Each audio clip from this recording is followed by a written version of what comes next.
안녕하세요. 들으면 들을수록 행복한 부자가 되는 채널 책속을 릅니다.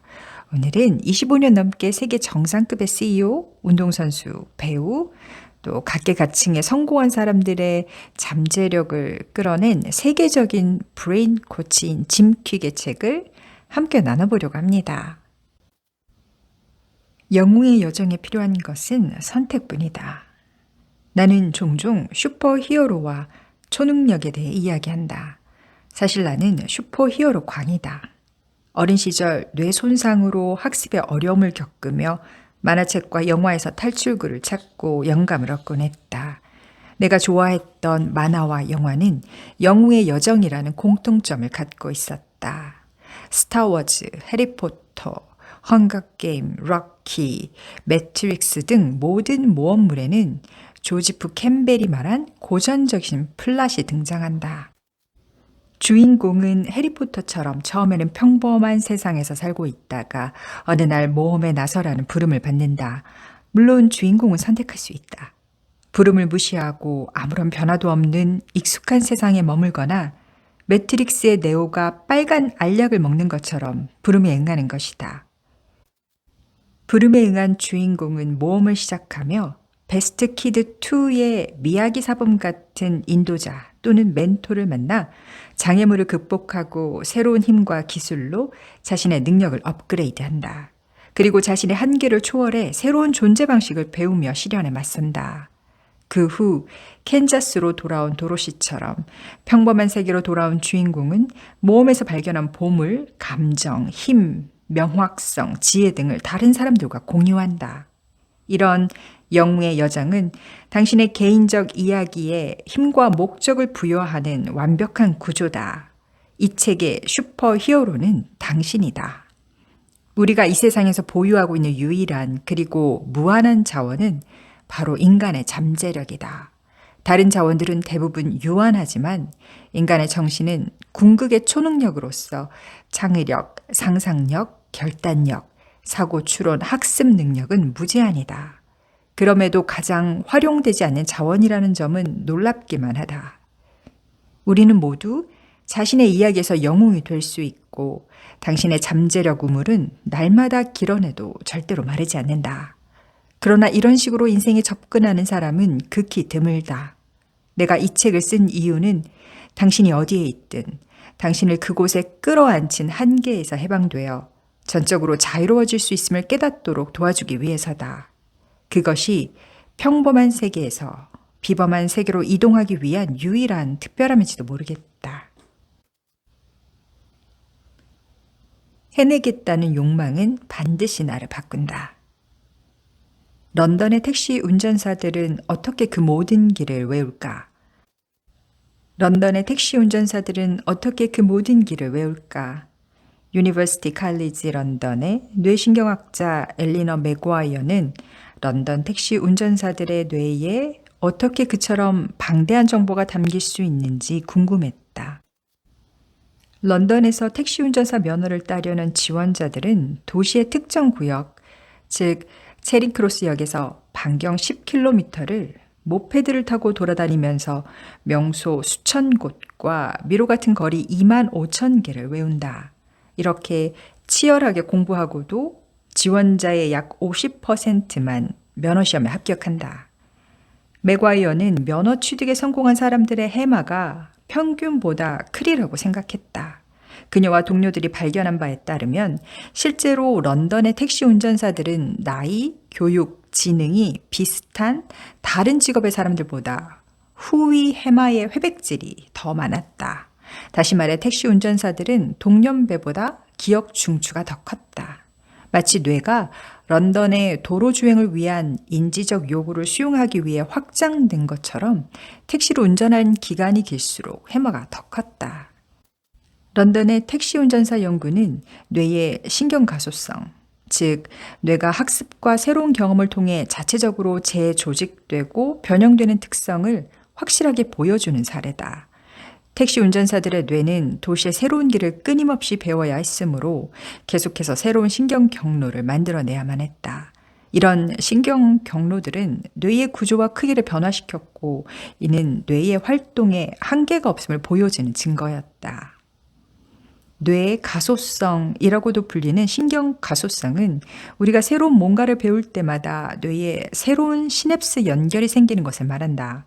그리고 그럴 때마다 뇌는 물리적으로 변화한다. 즉, 새로운 수준의 사고를 반영하도록 하드웨어를 업그레이드한다. 신경 가소성은 뉴런이 성장하고 다른 뇌 영역의 뉴런들과 연결하는 능력이다. 새롭게 뉴런이 연결될 수도 있고 기존의 연결이 강화되거나 약화되기도 한다. 뇌는 유연하다. 경험하고 새로운 것들을 배우고 적응하는 동안 새로운 신경 경로를 형성함으로써 서서히 뇌의 구조와 조직을 변화시키는 놀라운 능력을 갖고 있다. 신경 가소성이 어째서 무엇이든 가능한지 설명해준다. 연구자들은 복잡한 뉴런 연결망이 재배열되어 새로운 연결망을 형성하는 점을 들어 모든 뇌가 유연하다고 주장한다. 이런 유연성은 뇌의 상실된 기능을 보완하기도 한다.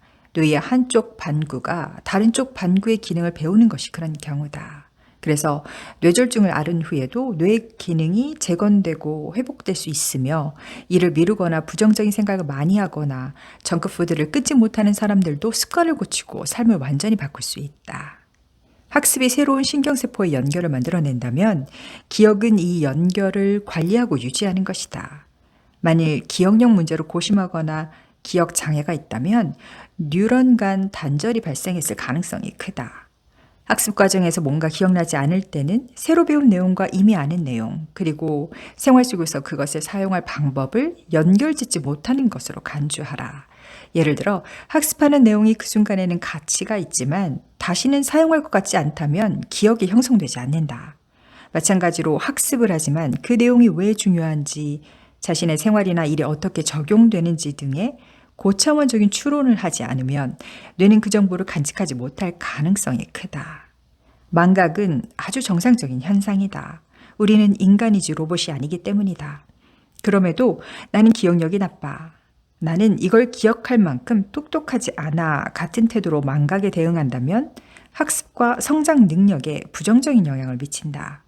다시 말해, 망각에 대한 믿음이 망각보다 훨씬 큰 문제가 될 수 있다. 이런 식의 자기 대화는 실수를 인정하고 정보를 다시 습득하기보다 그릇된 신념을 강화할 뿐이다. 요컨대 뇌의 가소성은 자신의 욕구에 맞게 뇌를 만들 수 있음을 의미한다. 뇌가 어떻게 정보를 받아들이고 부호화하고 처리하고 통합하는지 안다면 기억도 훈련할 수 있다. 즉, 환경이나 음식, 운동 같은 몇 가지 간단한 변화로 뇌의 기능 방식을 극적으로 바꿀 수 있다. 뇌의 가소성은 당신의 학습 또는 삶이 정해져 있지 않다고 말한다. 뇌를 최적화하고 재구성한다면 당신은 무엇이든 될 수 있으며 무엇이든 할 수 있다.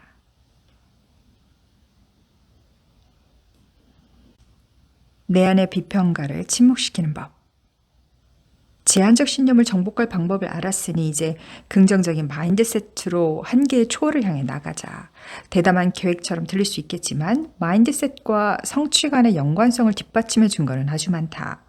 아주 작은 습관의 힘의 저자 제임스 클레어는 노스캐롤라이나 대학의 긍정심리학 연구자인 바버라 프레드릭슨의 박사의 연구를 인용했다. 그는 숲에서 호랑이와 마주치는 사건을 예로 들어 부정적인 감정이 우리에게 어떤 영향을 미치는지 설명했다. 연구자들은 부정적인 감정이 특정 행동을 하도록 뇌를 프로그래밍한다는 사실을 오래전부터 알고 있다. 예를 들어 호랑이가 앞에서 지나가면 당신은 무조건 달린다. 나머지는 아무것도 중요하지 않다. 당신은 호랑이가 만들어내는 공포, 그리고 호랑이로부터 달아날 방법에만 집중한다. 클리어가 말하고자 하는 요지는 부정적인 감정이 우리가 할 수 있는 일의 범위를 좁힌다는 것이다. 호랑이, 즉 부정적인 감정의 원인으로부터 달아날 생각뿐 다른 것은 전혀 중요하지 않게 된다. 만약 제한적 신념 같은 부정적인 감정이 우리를 통제하게 내버려 둔다면 우리는 종종 생존 모드가 되면서 할 수 있는 일의 범위가 줄어들 수밖에 없다. 프레드릭슨 박사의 실험에 따르면 긍정적인 마인드셋은 정반대의 결과를 가져온다. 그녀는 실험 참여자들을 5집단으로 나누고 각각 다른 영화 장면을 보여주었다. 첫 번째 집단에게는 기쁨을 자아내는 영상을 보여주었다. 그리고 두 번째 집단에게는 만족감을 자아내는 영상을 보여주었다. 세 번째 집단에게는 공포를 불어일으키는 영상을, 네 번째 집단에게는 분노를 불어일으키는 영상을 보여주었다. 다섯 번째 집단은 통제 집단이었다. 영상을 보여준 후 참여자들에게 방금 본 장면과 비슷한 상황을 상상하고 이런 상황에 어떻게 반응했을지 이야기해보라고 했다. 그런 다음 나는 땡땡 하고 싶다라는 문항을 20개 작성하도록 했다. 공포와 분노를 경험한 참여자들은 가장 적은 답변을 썼고 기쁨과 만족을 경험한 이들은 통제 집단보다 훨씬 많은 수의 답변을 썼다. 이 실험 결과를 인용하면서 제임스 클리어는 기쁨, 만족, 사랑과 같은 긍정적인 감정을 경험할 때 삶에서 더 많은 가능성을 보게 된다고 말했다. 주목해야 할 사실은 긍정적인 마인드셋의 이점은 긍정적인 감정을 경험하는 것 이상이라는 것이다. 클리어는 다음과 같은 예를 들었다. 밖에서 마음껏 뛰어다니고 나무에 매달리며 친구들과 노는 아이는 운동 능력, 다른 사람들과 놀고 팀과 소통하는 능력, 주변 세상을 탐구하고 조사하는 능력을 발달시킨다. 이렇듯 놀이와 즐거움이란 긍정적 감정은 아이가 일상생활에 유용하고 가치 있는 기술을 기르도록 자극한다. 탐구와 새로운 기술의 생성을 촉진했던 행복은 끝난 지 오래지만 기술 자체는 남아있다. 바버라 프레드릭스는 긍정적인 정서가 가능성에 대한 의식을 확장하고 마음을 열게 하며 이는 삶의 다른 영역에서 가치를 제공할 새로운 기술과 자원을 구축할 수 있게 한다고 하면서 확장 및 구축 이론을 수립하고 이렇게 설명했다. 이 이론은 여기서 검토한 연구와 함께 긍정적인 감정이 사람들의 주의와 사고를 넓히고 부정적인 정서적 각성의 잔유물을 없애며 심리적 회복력을 촉진하고 중요한 개인적 자원을 구축하며 미래의 웰빙이 상승세를 타게 하고 인간으로서의 번영의 씨앗을 뿌리게 한다는 것을 시사한다. 이 이론은 자신 및 주변 사람들의 삶 안에 긍정적인 감정을 길러야만 한다는 중요한 규범적 메시지 또한 담고 있다. 그렇게 할 때 순간적으로 기분이 좋아지기 때문만이 아니라 더 나은 사람으로 변화시키고 번영과 건강과 장수의 길로 인도하기 때문이다. 내면의 비평가를 침묵시킴으로써 구축된 새로운 마인드셋은 가능성의 세계를 제시한다. 긍정적인 감정이 솟구칠 때 우리는 이전에는 전혀 알아채지 못했을 기회들을 보고 붙잡는다. 나는 이런 사람이다 라는 말의 힘. 동기를 탐색할 때 정체성, 즉 당신이 누구인지 스스로 생각하는 당신의 핵심은 무엇인지 논의하지 않을 때가 많다. 흔히들 I am 이 영어에서 가장 짧으면서도 가장 강력한 두 단어라고 말하는데 이 두 단어 뒤에 무엇을 붙이는가가 운명을 결정하기 때문이다. 예를 들어 당신이 담배를 끊고 싶어 한다고 하자. 어쩌면 당신은 주치의로부터 몇 번 경고를 받았고 정말로 금연해야겠다고 생각이 들었을 수도 있다. 그렇지만 스스로 흡연자임을 인정하고 나는 흡연자다라는 말을 평소에 자주 한다면 그 정체성이 사라질 때까지 담배를 끊기 힘들다. 어떤 행동이 자신을 정의한다고 말할 때는 기본적으로 자신과 그 행동을 동일시하는 것이며 그 행동을 하는 자신을 정당화하는 것이다. 이는 행동 변화의 매우 중요한 사실로 아무리 강조해도 지나치지 않다. 먼저 제시된 자극이 나중에 제시된 자극의 처리에 영향을 미치는 현상인 점화 효과를 입증한 스탠퍼드 대학교의 한 흥미로운 실험을 살펴보자. 크리스토퍼 브라이언은 실험 참여자들을 두 집단으로 나눠 첫 번째 집단은 투표하기 같은 문구와 당신에게 투표는 얼마나 중요합니까? 같은 문항이 포함된 설문지에 응답하게 했다. 두 번째 집단은 당신에게는 투표자라는 것이 얼마나 중요합니까? 와 같이 약간 변경된 설문 문항에 응답하게 했다. 또한 참여자들은 다가오는 선거일에 투표할 계획이냐는 질문도 받았다. 이후 선거인 명부를 통해 참여자들의 투표 여부를 확인한 결과 브라이언은 투표자와 같은 개인적 정체성 진술이 포함된 설문에 응답한 사람들이 단순히 투표 가능성을 질문받은 사람들보다 투표할 확률이 13%나 더 높다는 사실을 발견했다. 당신이 이루고 싶은 목표 또는 습관과 자신을 동일시하거나 이루고 싶지 않은 목표 또는 습관과 자신을 동일시하지 않겠다고 의식적으로 결정할 때 엄청난 변화가 일어난다. 만약 이제껏 자신이 느리거나 공부를 못하는 사람이라고 말해왔다면 이제는 그 말 대신 나는 빠르고 효율적인 학습자라고 말하기 시작하자. 우리는 자신을 인식한 방식대로 행동한다. 이는 우주에서 가장 강력한 힘 중 하나다. 그 힘을 당신에게 유익하게 사용하도록 하라. 행동하게 만드는 습관 설계가 필요하다. 지금 당신은 뭔가를 해야 할 이유 또는 목적이 있다. 그리고 여기에 필요한 에너지도 가지고 있다. 그러면 빠진 것은 무엇일까? 바로 작고 간단한 행동, 즉 당신의 목표에 가까워지기 위해 취할 수 있는 아주 작은 실천들이다. 이는 최소한의 노력과 에너지를 필요로 하며 시간이 흐르면서 점차 습관으로 굳어진다. 러시아의 심리학자 블루마 자이가르닉은 오스트리아 빈의 한 식당에 앉아 있다가 어떤 사실을 발견했다. 분주한 식당 안을 바삐 도는 종업원들이 고객들의 주문을 매우 효율적으로 기억하고 처리하고 있었지만 손님에게 음식을 가져다 준 이후에는 그 주문에 대해 잊었던 것이다. 이에 흥미를 느낀 자이가르닉은 사람들에게 간단한 과업을 수행하게 해놓고 때때로 방해하는 실험을 했다. 그런 다음 피실험자들이 어떤 과업을 기억하고 어떤 과업을 기억하지 못하는지 질문했다. 그 결과 중간에 방해받았던 이들은 방해받지 않고 완수할 수 있었던 일보다 방해받았던 순간에 하고 있던 일을 기억할 가능성이 2배나 높은 것으로 나타났다. 자이가르닉은 미완결 과업은 완결될 때까지 계속 기억하게 되는 긴장 수준을 조성한다는 결론을 내렸다. 이 현상은 훗날 자이가르닉 효과로 알려졌다. 아마 당신도 이를 미뤄본 경험을 통해 이런 긴장감을 잘하고 있을 것이다.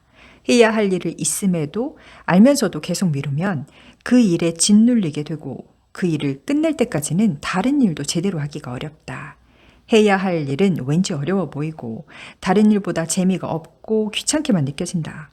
이렇게 계속 미루다 결국은 나중에 해도 시간은 충분하다고 스스로를 설득하기 이른다. 이처럼 우리는 삶에 대한 비전이 명확하고 자신이 어떤 사람이 되고 싶은지 알고 있을 때도 여전히 과업을 완수하는 데 애를 먹는다. 지속적으로 동기부여가 될 때조차 왜 여전히 행동에 옮기기는 그렇게나 힘든 것일까? 사람들이 행동하지 않는 가장 중요한 이유 중 하나는 해야 할 일에 압도당하는 느낌 때문이다. 프로젝트나 일상 업무가 너무 크고 시간이 오래 걸릴 일처럼 보여 그 일을 어떻게 해낼지 상상이 되지 않기 때문이다. 프로젝트 전체를 보고는 곧 그 과제가 너무 크다는 느낌을 받고 중단하거나 연기한다. 심리학자 하다사 립스치는 이렇게 말한다. 흔히 미완결 과업과 미루기는 빈번하고 쓸모없는 사고 패턴으로 이어진다. 이런 생각들은 수면에 영향을 미치고 불안 증상을 유발하며 나아가 정신적, 정서적 자원에 영향을 미칠 수 있다. 먼저 나 자신에게 친절해지기. 일을 끝내는 걸 상당히 자주 힘들어한다면 대개는 스스로를 책망할 가능성이 크다. 그리고 이런 감정은 도움이 되기보다는 자신을 힘들게만 할 것이다. 알다시피 미완결 과업은 뇌의 긴장을 조성한다. 여기에 죄책감과 수치심까지 더해지면 과업의 완수가 더 어려워지고 자기만 더 비참해진다. 텍사스 대학교 오스틴 캠퍼스의 심리 및 마케팅 교수 아트 마크만 박사는 그 일을 하지 않고 있을 때 또는 아무것도 할 수 없는 처지일 때 죄책감을 느끼는 것은 도움이 되지 않으며 심지어 고통스러울 수 있다고 말한다. 그러면 자신의 직업을 못마땅하게 여기게 되고 가족이나 친구와 함께 보낼 수 있는 시간을 망치게 된다. 수치심의 경우는 또 다르다. 사람들이 수치심을 피하고자 대놓고 일을 미룬다는 증거가 있다. 일을 끝내지 못해 느끼는 수치심은 문제를 개선하는 게 아니라 악화시킬 가능성이 커서 이 역시 도움이 되지 않는 감정이다. 일에 진전이 없어 실망감을 느끼면 미루기를 그만두기가 더 어려워진다. 그러니 자신에게 너그러워지도록 하자. 자책한다고 나아질 것은 없다. 지금 이 책을 읽고 있으니 이미 당신은 앞으로 미루지 않을 행동을 하고 있는 셈이다. 내 경험상 이 문제에 대처하는 가장 좋은 방법은 과업을 아주 잘게 쪼개 성공을 가져올 습관을 만들 방안을 찾는 것이다. 자이가르닉 효과에 따르면 자잘한 과업들을 완수할 때마다 마음의 부담을 덜 수 있다. 그리고 각각의 하위 과업을 연결하면서 과업 전체의 완료에 점점 가까워진다. 나쁜 습관 없애지 말고 대체하라. 습관을 형성하는데 얼마나 걸리는지 잠시 이야기해보자.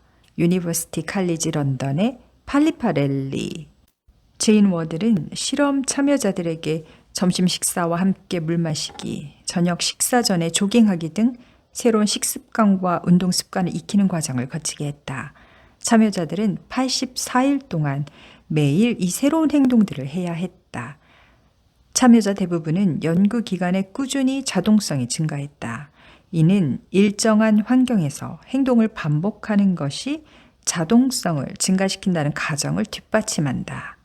연구가 끝날 무렵 참여자에 따라 짧게는 18일, 길게는 254일이 걸렸지만 새로운 행동이 습관이 되는데 평균 66일이 걸린다는 결과가 나왔다.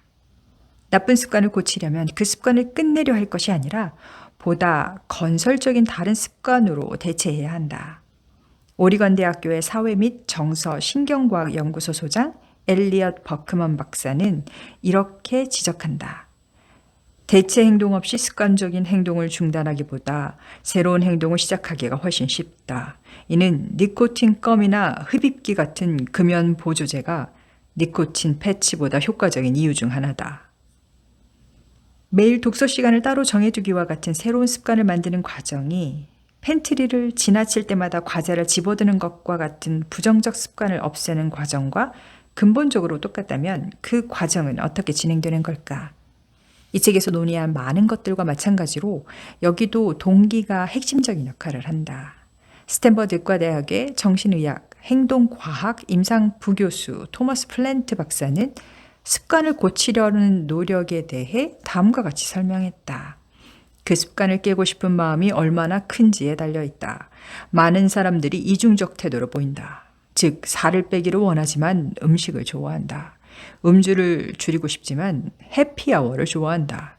손톱 물어뜯기를 그만두고 싶지만 물어뜯으면 스트레스가 줄어드는 것 같다. 따라서 문제의 습관을 고치고 싶은 마음이 얼마나 강한가가 관건이다.